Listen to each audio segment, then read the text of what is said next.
Listen to The Pit and the Pendulum by Edgar Allan Poe. Level B1, Oxford Reading University. I felt sick when they untied me and allowed me to sit. Death was my sentence, and I couldn't possibly escape it. For a moment I saw the pale faces of the judges, and the sight frightened me. I could see their lips move, but I didn't hear anything. On the table, 7 tall candles were burning. At first I thought they were angels that came to save me. However, I soon realized that they were useless. It occurred to me that the grave was a comfortable and peaceful place. But as soon as I had this thought, the shapes of the judges began to disappear, and so did the candles. Everything went dark before my eyes. When I came back to senses, I found myself lying on my back with no ropes to tie me. I was afraid to open my eyes, not because I expected to see something frightening, but because I was afraid to not see anything. Finally, I was brave enough to look. To my horror, I was in complete darkness. I felt like I could hardly breathe.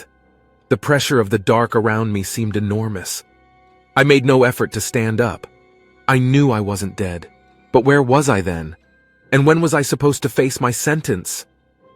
I lost my senses again.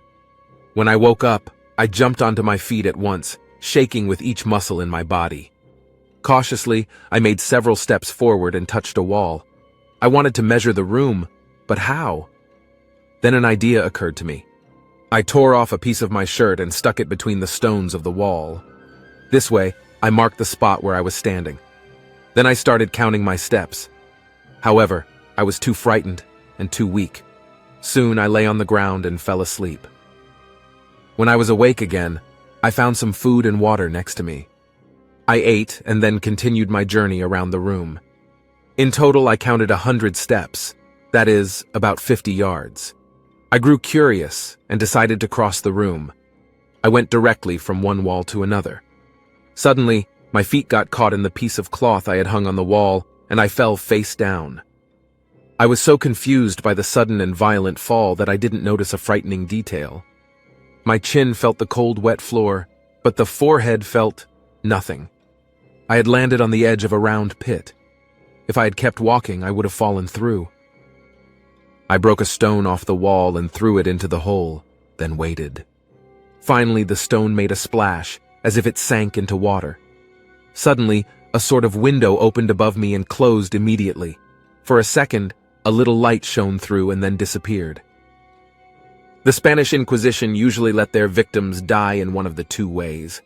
They either had to suffer horrible physical pain or moral horrors. Learn English with the Ava app for just 15 minutes a day and improve your grammar, vocabulary, and listening skills. Your favorite movie characters and world-famous audiobooks will make learning English so much fun. Go check appava.com. It was obvious that I had to be prepared for the second option. I could have tried to end my pain and jump into the hole. However, from what I'd heard, I would experience much more horrible things than immediate death. Shaking all over, I moved slowly back toward the wall.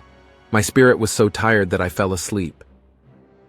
When I next woke up, the room was brightly lit. I could now see that my prison was perfectly square and smaller than I had originally thought. The horrible pit was right in the center. Suddenly, I realized that I was tied to a wooden frame with a rope. I could only move my head and my left arm, which I could use to reach for the food. This time, I had been given a bowl of salty meat. I felt thirsty, but the water was gone. It had been definitely taken away on purpose. I looked at the ceiling. There was a picture of an old man painted on it. The man was supposed to represent time. In his hand was a large pendulum. Then I noticed that the pendulum was moving, slowly and regularly. I looked at it in fear and wonder. Meanwhile, several enormous rats appeared from the pit. They were attracted by the smell of the meat. Fortunately, I managed to scare them away. In an hour or so, I lifted my eyes again and froze in horror. The pendulum was definitely moving toward me, and it was swinging much more quickly now. But what bothered me the most was that its edge, sharp like a knife, was made of iron. I had no doubt that the Inquisitors were aware that I had discovered the pit. Now that their first plan failed, They came up with another way to kill me. I lay and watched the weapon come down, and the smell of iron filled my nose. It seemed like days passed. I prayed for it to come down as quickly as possible, and the angels must have gotten tired of my prayers. However, even in the most horrible conditions, my natural needs were stronger than fear. I soon became hungry. With painful effort, I reached for the food, and then an idea occurred to me. The rats were all around me. Despite my efforts, they soon destroyed most of the meat. I took what was left and started rubbing it on the rope I was tied down with. At first, the animals drew back in alarm. Then they hurried forward and started biting the rope. It was absolutely disgusting, but I tried to stay calm. That was the only way for me to avoid being cut in half. Suddenly, I was released from the pressure of the rope. I was free. But as soon as I got up from the wooden frame, the pendulum stopped moving. It was then drawn back up through the ceiling. No doubt I was being watched the whole time, and now an even more horrible death was waiting for me. It was still light in the room. While I was looking around in search of the source of the light, I started breathing heavily. The room was warming up. The walls were red with heat. And it wasn't just incredibly hot. I realized that the room was getting smaller, and the walls were pressing me closer to the center of the cell, to the pit. This was the end. The room was getting smaller by the second, and soon I was only an inch away from the edge of the pit. I closed my eyes. There was a sound of human voices, then I heard explosions.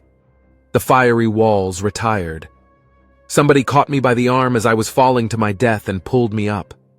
It was a French officer. The French army had gotten hold of Toledo, and the Spanish Inquisition was in the hands of its enemies. Send this video to your friends who like audiobooks. And now, listen to another English story.